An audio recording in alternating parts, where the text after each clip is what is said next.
ना संघर्ष ना तकलीफ तो क्या मजा है जीने में। बड़े बड़े तूफान भी थम जाते हैं जब आग लगी हो सीने में।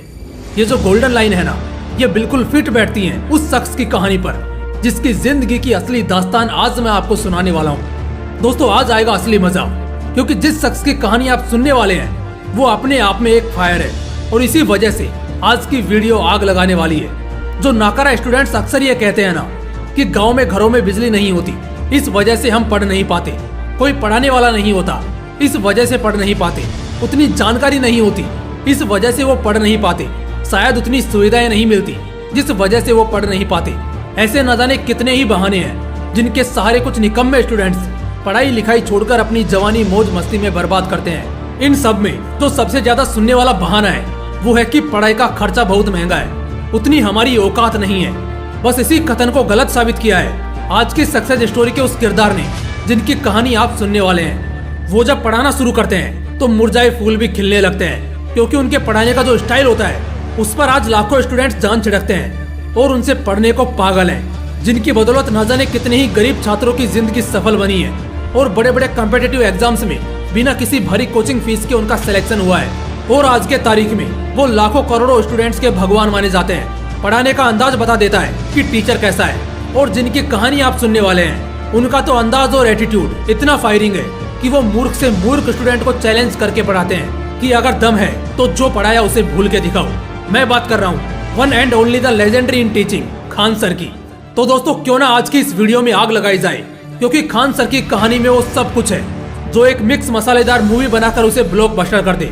इस कहानी में गरीबी है, मवेशी इलाके में पलकर बड़ा होना है, पढ़ाई और पैसों के बीच पिसना है, बार बार ठोकरे खाकर गिरना है फिर संभल जाना है, कुछ बड़ा देखने की चाहत रखना है और उसे पाने की हर एक कोशिश करना है, जलने वालों से भिड़ना है, जेल जाना है, लगातार जान से मार डालने की धमकी मिलना है, 107 करोड़ जैसी भारी रकम को ठुकराकर अपने गरीब विद्यार्थियों के लिए दिन रात मेहनत करके पढ़ाना है और लाखों करोड़ों स्टूडेंट्स का मसीहा बनकर सामने आना है। दोस्तों, इस कहानी में वो सब कुछ है जिसे सुनने के बाद सोच भी बदलेगी और जोश भी बदलेगा।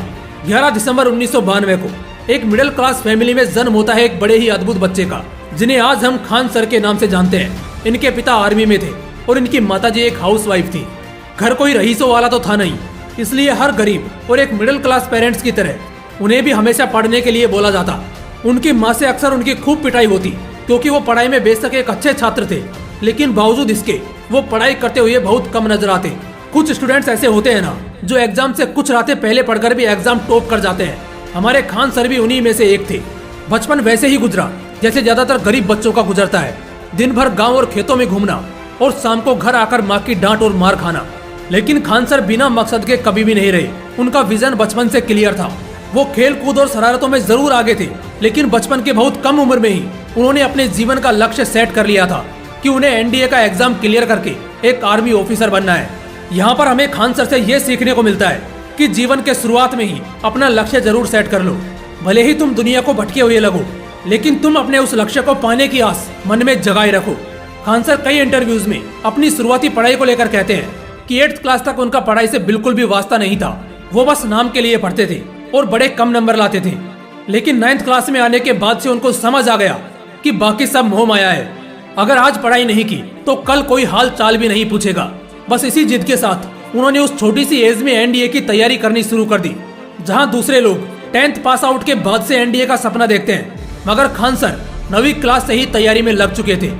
उन्होंने क्वालिफिकेशन भी कंप्लीट कर लिया था, मगर मेडिकल में वो बाहर हो गए। उनके दाएं हाथ का जॉइंट अनफिट था और अफसोस की बात यह थी कि वो कभी भी ठीक नहीं हो सकता था।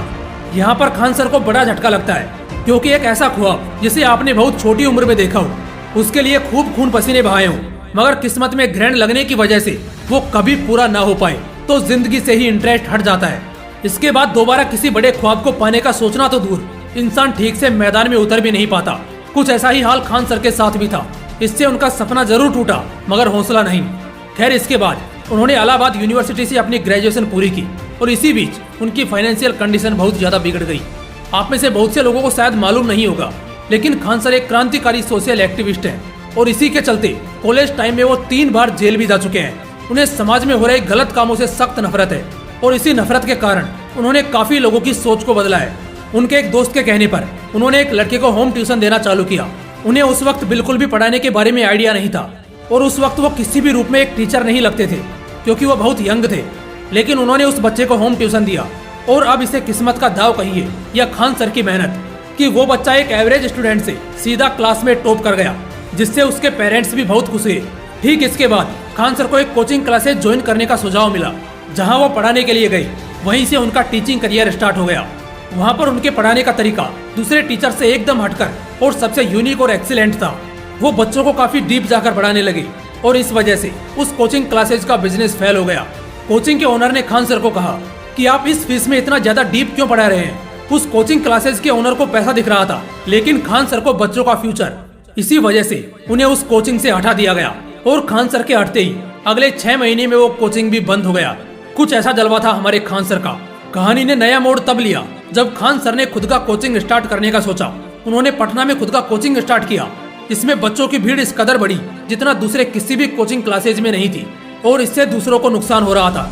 जलने वाले लोगों ने खान सर के क्लासेज पर दंगे भी करवाए और हर वो कोशिश की जिससे वो अपना क्लास बंद कर दे। मगर खान सर इतने भाग्यशाली थे कि उनके स्टूडेंट्स ने उनका खूब सपोर्ट किया और उनके साथ कदम से कदम मिलाकर चलते रहे। जब एक बैच ऊपर बढ़ता तो दूसरा बैच नीचे क्लासेज की निगरानी करता। कुछ ऐसा जुनून था खान सर और उनके स्टूडेंट्स में। लेकिन इसी बीच कुदरत का नया कहर आया, कोरोना महामारी। इसके चलते अब चाहकर भी क्लासेज नहीं चलाई जा सकती थी क्योंकि इससे बच्चों और खान सर दोनों को नुकसान था।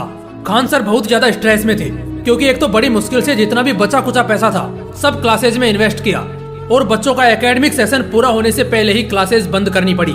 खान सर का पैसा कमाने का मकसद बिल्कुल भी नहीं था, लेकिन जरूरतें पूरी होना भी तो जरूरी है क्योंकि भूखे पेट ना तो टीचर पढ़ा सकता है और ना स्टूडेंट पढ़ सकता है। खान सर बताते हैं कि वो बिल्कुल डिप्रेशन की हालत में गंगा किनारे जा बैठे थे। उन्हें बिल्कुल समझ नहीं आ रहा था कि उन्हें क्या करना है। वो रात के 2:30 बजे तक यूं ही अकेले बैठे रहे और सोचते रहे। जब वो अपने किराए के कमरे में लौटे तो उनके रूममेट्स भी उनकी हालत देखकर दंग रह गए। खान सर ने सोचा कि अब उन्हें वापस गांव लौट जाना चाहिए क्योंकि इसके अलावा कोई दूसरा चारा नहीं है। लेकिन इत्तेफाक तो देखो, उनके पास लौटने तक का किराया नहीं था। उन्होंने इसे किस्मत का दोष नहीं बल्कि एक सुनहरा मौका समझा। उन्होंने इसे एक पॉजिटिव तरीके से लिया। उनके मुताबिक शायद ऊपर वाला उन्हें रोकने की कोशिश कर रहा है और बस इसी मंशा के साथ उन्होंने अपने दोस्त के कहने पर ऑनलाइन पढ़ाने की सोची, जो असल में उनकी जिंदगी का सबसे बड़ा संघर्ष था क्योंकि उन्हें ऑनलाइन जाना तो दूर, फेसबुक इस्तेमाल करना तक नहीं आता था। उन्होंने बांस के डंडे पर एक छोटे और सस्ते फोन के सहारे पढ़ाना शुरू किया। इस बीच उनके दोस्तों ने उनका खूब साथ दिया, पैसों से भी और हौसलों से भी। उन्होंने अपना एक यूट्यूब पर चैनल बनाया, Khan sir GS research centre के नाम से, और बिना किसी खास सुविधा को कोसे बगैर अपना काम करते चले गए। खान सर ने इतना नहीं सोचा बल्कि अपने अंदाज में ताबड़तोड़ उस अप्रैल मई की गर्मी में पंखा बंद करके पसीना और आग जैसी गर्मी को झेलते रहे और लगातार पढ़ाते रहे। जब वो ऑनलाइन गए तो उन्हें जरा भी मालूम नहीं था कि वो टीचिंग फील्ड में लाखों टीचर्स के लिए और देश के एजुकेशन सिस्टम के लिए एक प्रेरणा बनकर सामने आने वाले हैं। उनकी ताबड़तोड़ मेहनत ने रंग जमाना शुरू किया। आने वाले कुछ ही समय के अंदर उनके चैनल से बहुत सारे स्टूडेंट्स जुड़ते गए और मार्केट में उनका नाम आग की तरह फैल गया। हर कोई उन्हें जानने लग गया, पहचानने लग गया और देखते ही देखते लाखों गरीब बच्चों के वो मसीहा बन गए। चाणक्य ने कहा है, जिस बच्चे की अगर प्रारंभिक शिक्षा अच्छी तरह ना हो तो उसके जीवन की नींव कमजोर पड़ जाती है, जिससे उसका जीवन व्यर्थ हो जाता है। बस इसी कथन को खान सर ने दिल से लगा लिया। उनका कहना है कि वो गरीबों, अनाथों और विकलांगों से कभी भी अपनी कोचिंग फीस के नाम पर 1 रुपया भी नहीं लेंगे। इसके अलावा आज वो जितने रुपए में पढ़ाते हैं उतने में हमारे 1 महीने का रिचार्ज तक नहीं होता। बावजूद इसके करीब 1 करोड़ से ज्यादा स्टूडेंट्स आज उनसे जुड़े हैं। आप जरा सोचकर देखिए, 1 करोड़ स्टूडेंट्स को हर सुविधा देने में कितना खर्च और कितना सिरदर्द लेना होता होगा।